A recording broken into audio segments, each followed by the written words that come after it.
Եթերում ազատ լուրերի հիմնական թողարկումն է ԾՍՏ-ն Անի Ստեփանյանը եւ Արա Աբրահամյանը։ Բարի երեկո, օրվա իրադարձությունները նախ համարոտ։ Վարչապետն աշխատանքային այցով Ռուսաստանի Դաշնությունում է, որտեղ մասնակցում է գլոբալ ատոմային ֆորումին։ Այն նվիրված է Ռուսաստանի միջուկային արդյունաբերության 80-ամյակին։ Իսկ արտաքին գործերի նախարար Արարատ Միրզոյանը Նյու Յորքում է մասնակցելու ՄԱԿ-ի գլխավոր ասամբլեայի 80-րդ նստաշրջանին։ Այդ ընթացքում նախարարը բազմաթիվ հանդիպումներ է ունեցել տարբեր երկրների եւ միջազգային կազմակերպությունների ղեկավարների հետ։ Մերձավանում տեղի ունեցած կրակոցներից վիրավորված անձը գիտակցության է եկել, քննիչը հարցաքննել է, նշանակվել է դատաբժշկական փորձաքննություն, այս մասին հայտնում են քննչական կոմիտեից։ Արտահայտության նախարարն էլ լրագրողների հետ զրույցում անդրադարձել է Փարաքարի համայնքապետի սպանությանը։ Գործադիրը հաստատել է 2026 թվականի պետական բյուջեի նախագիծը, նշել առանցքային թիրախները։ Ֆինանսների նախարար Վահե Հովհաննիսյանի տեղեկացմամբ բյուջեն ներառում է սոցիալական, կրթական, առողջապահական, տնտեսական եւ ենթակառուցվածքային կարևոր նախաձեռնություններ։ Կայացել է կառավարության հերթական նիստը։ Փարիզի դատարանը Ֆրանսիայի նախկին նախագահ Նիկոլա Սարկոզիին մեղավոր է ճանաչել անձավոր դավադրության գործում։ Նա մեղադրվում է Լիբիայի հանգուցյալ բռնապետ Մուամմար Քադաֆիից միլիոնավոր եվրո ապօրինի ֆինանսավորում ստանալու համար։ Օրվա միջազգային անցուդարձը։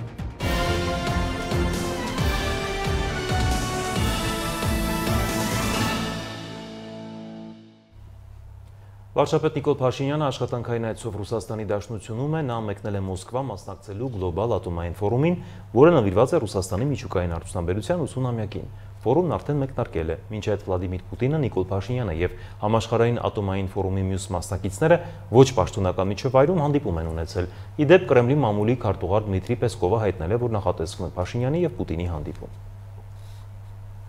Իսկ արտաքին գործերի նախարար Արարատ Միրզոյանը Նյու Յորքում է մասնակցելու ՄԱԿ-ի գլխավոր ասամբլեայի 80-րդ նստաշրջանին։ Այդ ընթացքում նախարարը բազմաթիվ հանդիպումներ է ունեցել տարբեր երկրների եւ միջազգային կազմակերպությունների ղեկավարների հետ։ Քննարկվել են ռազմավարական գործընկերության խորացմանը, տարածաշրջանային խաղաղությանը, նաեւ հումանիտար խնդիրների վերաբերյալ հարցեր։ Նյու Յորքում ՄԱԿ-ի գլխավոր ասամբլեայի 80-րդ նստաշրջանի ընթացքում Հայաստանի արտաքին գործերի նախարար Արարատ Միրզոյանը հանդիպումներ է ունեցել տարբեր երկրների եւ միջազգային կազմակերպությունների ղեկավարների հետ։ Հանդիպումների ընթացքում քննարկվել են երկկողմ հարաբերությունների խորացման, տարածաշրջանային անվտանգության ու խաղաղության ամրապնդման, նաեւ համատեղ նախաձեռնությունների զարգացման վերաբերյալ հարցեր։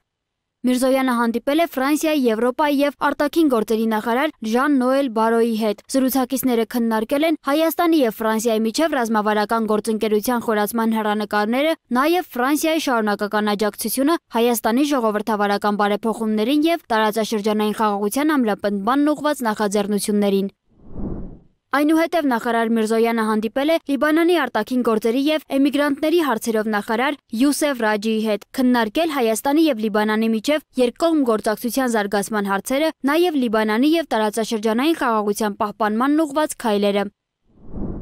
Արարատ Միրզոյանը նաև հանդիպում է ունեցել Մոնղոլիայի արտաքին գործերի նախարար Բատմունղ Բատցեցեգեի հետ։ Զրուցակիցները քննարկել են երկկողմ հարաբերությունների ընդլայնման հարցերը, նաև ստորագրել Մոնղոլիայի եւ Հայաստանի կառավարությունների միջև դիվանագիտական եւ պաշտոնական անձնագրեր ունեցող անձանց մուտքի արտոնագրերի պահանջից ազատելու մասին համաձայնագրում փոփոխություններ կատարելու մասին արձանագրությունը։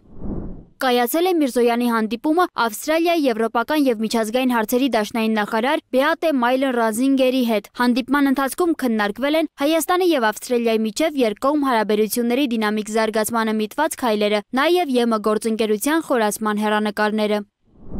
Նույն օրը Արարատ Միրզոյանը հանդիպել է Շվեյցարիայի արտաքին գործերի նախարար Իգնասիո Կասիսի հետ։ Զրուցակիցները քննարկել են ԵԱՀԿ-ում Շվեյցարիայի նախարարության շրջանակում գործակցության հարցերը, նաև տարածաշրջանային խաղաղության պահպանման եւ Հայաստանում ժողովրդավարական բարեփոխումների աջակցության մեխանիզմները։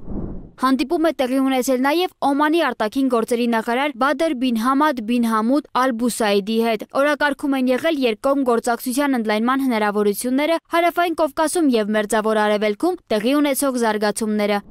Արարատ Միրզոյանը հանդիպել է նաև Կարմիր խաչի միջազգային կազմակերպության նախագահ Միրյանա Սպոյլարիչ Էգերի հետ։ Հանդիպման ընթացքում քննարկվել են հումանիտար բնույթի հրատապ հարցեր, մասնավորապես Ադրբեջանում պահվող հայ ռազմագերիների եւ պատանդարված քաղաքացիական անձանց ազատ արձակման անհրաժեշտությունը։ Որոշվել է, որ անհրաժեշտ է շարունակել ջանքերը ԿԽՄԿ-ի մուտքը կազմակերպելու ուղղությամբ, հատկապես Ադրբեջանի տարածքում Կարմիր խաչի միջազգային կազմակերպության գրասենյակի փակման պայմաններում։ Կողմերը նաև հույս են հայտնել, որ Վաշինգտոնյան համաձայնությամբ ամրագրված խաղաղության հիման վրա հնարավոր կլինի առաջընթաց արձանագրել հումանիտար խնդիրների լուծման հարցում։ Բոլոր հանդիպումների ընթացքում Հայաստանի արտաքին գերատեսչության ղեկավարը ներկայացրել է տարածաշրջանային հարցերը, մասնավորապես Հարավային Կովկասում տիրող իրավիճակը, տարածաշրջանային հաղորդակցությունների ապաշրջափակման կարևորությունը։ Արարատ Միրզոյանը եւ նրա զրուցակիցները վստահություն են հայտնել, որ օգոստոսի 8-ի Վաշինգտոնում ձեռք բերված համաձայնությունները հիմք են հանդիսանում խաղաղության երկարաժամկետ հաստատման համար։ Հանդիպումների ընթացքում բարձր է գնահատվել Հայաստան-ԵՄ գործակցության շարունակական զարգացումը, նաեւ միջազգային խաղաղության եւ անվտանգության պահպանման ուղղված ընդհանուր աշխատանքները։ Սոնա Գիշյան, Free News, Ազատ լուրեր։ Ավելի ուշ Արարատ Միրզոյանը հանդիպում է ունեցել նաև Ղազախստանի փոխվարչապետ արտաքին գործերի նախարար Մուրադ Նուրտլեուի հետ։ Զրուցակիցները գոհունակությամբ ընդգծել են երկկողմ ռազմավարական բնույթի հարաբերությունների դինամիկ զարգացումը, այդ թվում բոլոր մակարդակներում ակտիվ երկխոսության եւ ոլորտային գործակցության ընդլայնման միջոցով։ Մենք առանձնահատուկ կարևորություն ենք տալիս Ղազախստանի հետ գործակցությանը ոչ միայն երկկողմ, այլև ավելի լայն տարածաշրջանային փոխկապակցվածության ընդլայնման համատեքստում։ Այս առումով տրանսպորտային եւ գործարար կապերի զարգացումը մեր օրակարգային առաջնահերթություններից է, ընդգծել է նախարար Միրզոյանը։ Այս համատեքստում Հայաստանի եւ Ղազախստանի արտաքին գործերի նախարարները մտքեր են փոխանակել խաղաղության խաչմերուկ նախագծի կյանքի կոչման աշխատանքների վերաբերյալ, այդ թվում տրիպի միջոցով։ Մերձևանում տեղի ունեցած կրակոցներից վիրավորված անձը գիտակցության է եկել։ Քննիչը հարցաքննել է, նշանակվել է դատաբժշկական փորձաքննություն։ Այս մասին հայտնել են քննչական կոմիտեից Փարաքարի համայնքապետ Վալոդիա Գրիգորյանի սպանության գործով դեռ ձերբակալվածներ չկան։ Այս մասին էլ լրագրողներին հայտնել է ոստիկանապետ Արամ Ղազարյանը։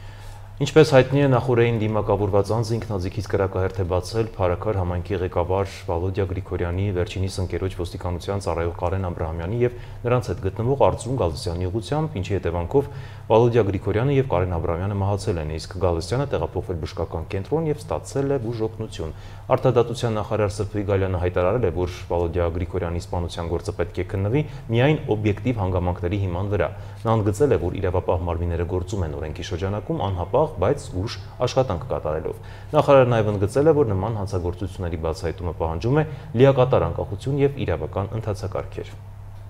Մենք պետք է գործենք օրենքի շրջանակում, խուսափելով քաղաքական շահարկումներից։ Կառավարության նիստից հետո անդրադառնալով սեպտեմբերի 23-ի գիշերը Փարաքարի համայնքապետ Վալոդիա Գրիգորյանի սպանության գործին հայտարարել է արդարադատության նախարար Սրբուհի Գալյանը։ Նախարարը խոսել է վերջին ժամանակահատվածում տեղի ունեցած ողբերգական դեպքերի եւ դրանց հետագա բացահայտման մասին։ Գալյանն ընդգծել է, որ նման ծանր հանցագործությունների բացահայտման դեպքում իրավապահ մարմինները պետք է գործեն արագ, բայց զգուշ, հայտնաբերելու բոլոր կասկածյալներին եւ զելու դրդապատճառները։ Նախարարն ընդգծել է. Պետությունը ամեն ինչի հետևից պետք է գնա բացահայտելու նպատակով եւ պետք է բավարար ջանք գործադրի, որպեսզի կանխվեն, բայց օբյեկտիվ իրականության մեջ կկանխվեն բոլոր հանցագործությունները, թե ոչ, ինձ թվում է պատասխանը պարզ է։ Գալյանը հատուկ շեշտել է, որ քննությունն ընթանում է սահմանադրության եւ օրենքի տառին համապատասխան։ Մենք իդեալական աշխարհում չենք ապրում, ցավոք, մեր երկրում այո տեղի են ունենում հանցավոր արարքներ եւ պետությունը ոչ բոլոր արարքներն է հասցնում կանխել եւ դա ամբողջ աշխարհում է, այնպես չէ որ միայն մեր երկրում է։ Այո, բավարար ջանք պետք է գործադրվի։ Ասում է, եթե օրինակ համայնքապետին են գնդակահարում, հասարակ քաղաքացու նկատմամբ կարան ավելի դաժան խոսքը մենք դրա չգիտենք, նոր չկայք դուք, ես այդ մասն էի խոսում, մենք չգիտենք դեռ հանցագործություն կատարած անձինք ովքեր են, մենք չգիտենք պատվիրատուները ովքեր են, եթե կան այդպիսիք, մենք չգիտենք հանցագործության մոտիվը որն է, արդյոք դա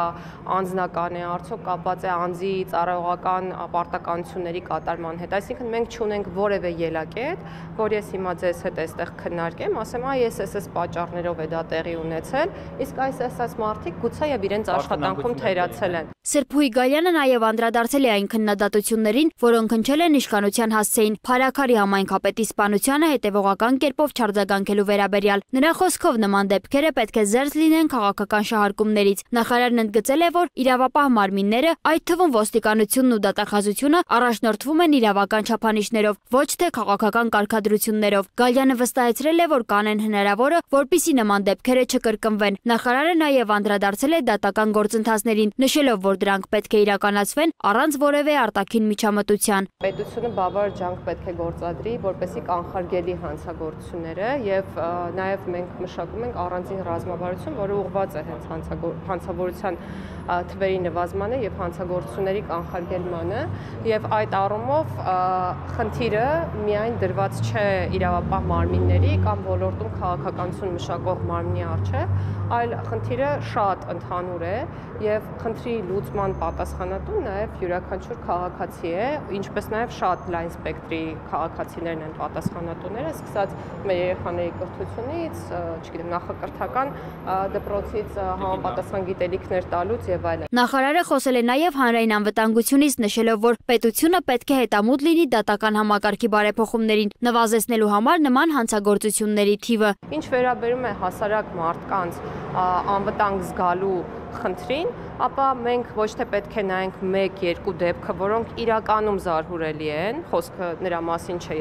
ես չեմ մինիմիզացնում այդ դեպքերի ծանրությունը, այլ մենք պետք է նայենք մեր երկրում հանցավորության ընդհանուր վիճակագրությանը, որով որ մենք իրականում բավականին բարվոք դրության մեջ ենք գտնվում, եթե համեմատենք եւ տարածաշրջանի երկրների հետ եւ այլ արտասահմանյան երկրների հետ։ Սոնա Գիշյան, Free News, Ազատ լուրեր։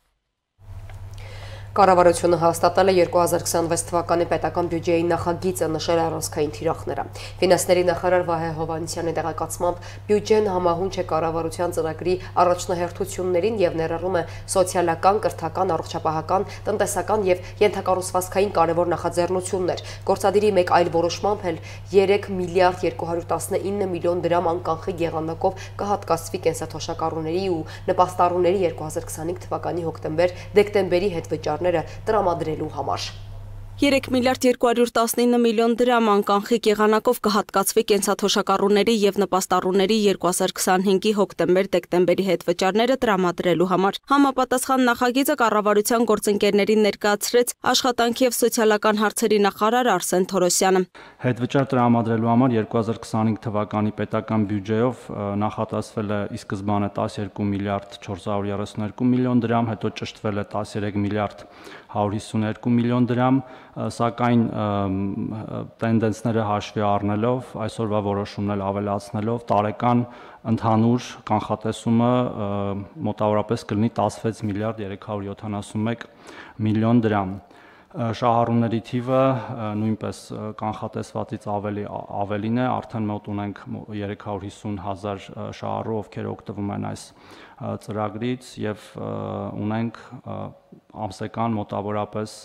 2-3% աճ։ Նախարարը նաև տեղեկացրեց, որ այս պահի կարգավորումների համաձայն հետվճարով վերադարձվում է գործարքների 12%-ի չափով, բայց ոչ ավելի քան 6000 դրամը, եւ որ հետվճարը վճարվում է յուրաքանչյուր ամիս մինչև տվյալ ամսվա 25-ը։ Կառավարությունը հաստատեց նաև 2026 թվականի պետական բյուջեի նախագիծը։ Ֆինանսների նախարար Վահե Հովհաննիսյանը նշեց, որ բյուջեն համահունչ է կառավարության ծրագրի առաջնահերթություններին եւ ներառում է սոցիալական, կրթական, առողջապահական, տնտեսական եւ ենթակառուցվածքային կարևոր նախաձեռնություններ։ Նախարարը ներկայացրեց 2026 թվականի առանցքային թիրախները։ Կներդրվի առողջապահության համապարփակ ապահովագրության համակարգը։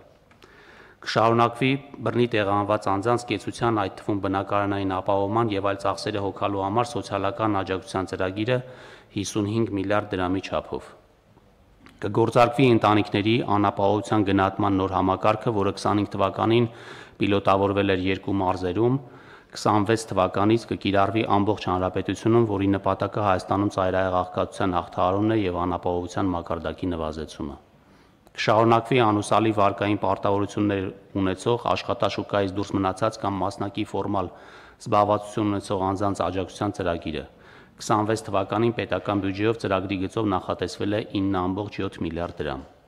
Շարունակվելու է անկանխիկ եղանակով վճարումներից կենսաթոշակառուներին հետվճարի տրամադրումը,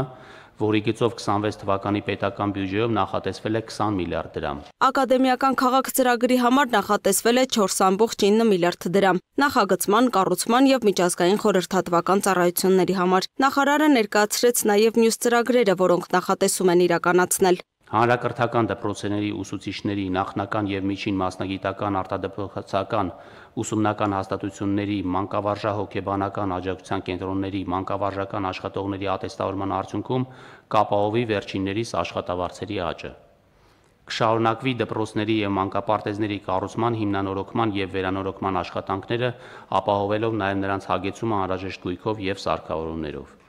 Կիրականացվեն միջպետական, հանրապետական եւ մարզային նշանակության ավտոմոբիլային ճանապարհների, տրանսպորտային օբյեկտների հիմնանորոգման, միջին նորոգման, ամառային եւ ձմեռային պահպանման, ինչպես նաեւ թունելների եւ կամուրջների պահպանման ու շահագործման աշխատանքները 66.2 միլիարդ դրամի շրջանակներում։ Վարկային միջոցների հաշվին 36 միլիարդ դրամի շրջանակներում կշարունակվի հյուսիս-հարավ ճանապարհային միջանցքի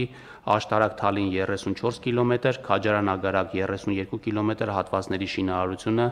կտրվի Քաջարանի թունելի եւ մոտեցումների շինարարության մեկնարկը։ Հովհաննիսյանը նշեց, որ այս միջոցառումները միտված են տնտեսական աճին, սոցիալական բարելավումներին եւ ենթակառուցվածքային զարգացմանը։ Հաջորդիվ կառավարությունը հավանություն տվեց նաեւ 150 միլիոն եվրոյի վարկային միջոցներ ստանալուն առնչվող համաձայնագրի ստորագրմանը, որն ուղղված է Հայաստանում հանրային ծառայությունների մատուցման արդյունավետության բարձրացմանն ու կայունությանը, նաեւ ֆինանսական հատվածի զարգացման բարելավմանը։ Այս բյուջետային ֆինանսավորումը, որը կազմում է 150 միլիոն եվրո վարկային միջոցներ, բազմամյա ծրագրի, որը իրականացվում է 19 թվականից, երրորդ փուլն է եւ այն ունի երկու հիմնական նպատակ. ամրապնդել տնտեսական եւ ֆինանսական կառավարումը, մասնավորապես բարելավելով պետական ֆինանսների կառավարման արդյունավետությունը եւ բարելավել ցածր ածխածնային եւ դիմացկուն տնտեսության անցման պլանավորումը եւ ֆինանսավորումը։ Ծրագիրն ունի միջամտության 3 հիմնական թեմատիկ բաղադրիչ՝ հանրային ֆինանսների կառավարման համակարգի բարելավում հանրային ծառայությունների արդյունավետ ու կայուն տրամադրման ենթակառուցվածքի ապահովման համար, պետական արժեթղթերի թողարկման եւ կառավարման շրջանակի ու փողի շուկաների ենթակառուցվածքի ամրապնդում, ձեռնարկատիրական գործունեության ֆինանսավորման նոր գործիքների մշակում եւ առավել թափանցիկ կառավարման ապահովում։ Առաջին եւ երկրորդ փուլերն իրականացվել են համապատասխանաբար 2022 եւ 2024 թվականների սեպտեմբերին, իսկ երրորդ փուլը նախատեսվում է իրականացնել այս տարի։ Ծրագիրն իրականացվում է ԱԶԲ-ի հետ համատեղ։ Լուսինե Գրիգորյան, Free News, Ազատ լուրեր։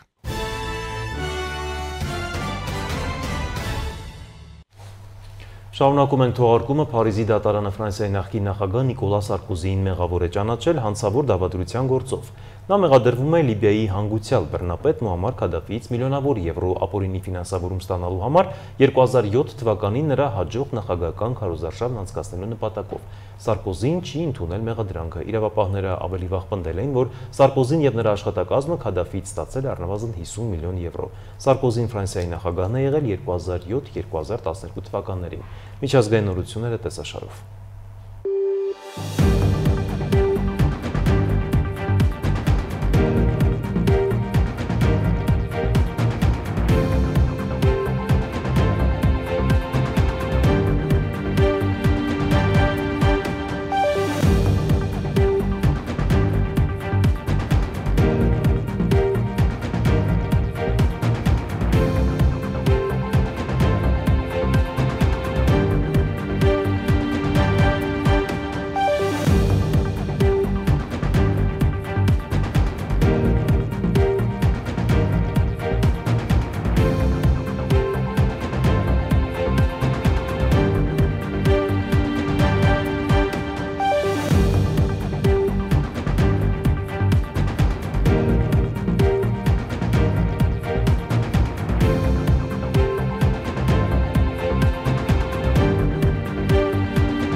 Այս ժամի համար նախատեսել էինք այսքանը, թողարկման ավարտին ծանոթացեք եղանակային կանխատեսումներին։ Իսկ մենք ձեզ հրաժեշտ ենք տալիս ցտեսություն։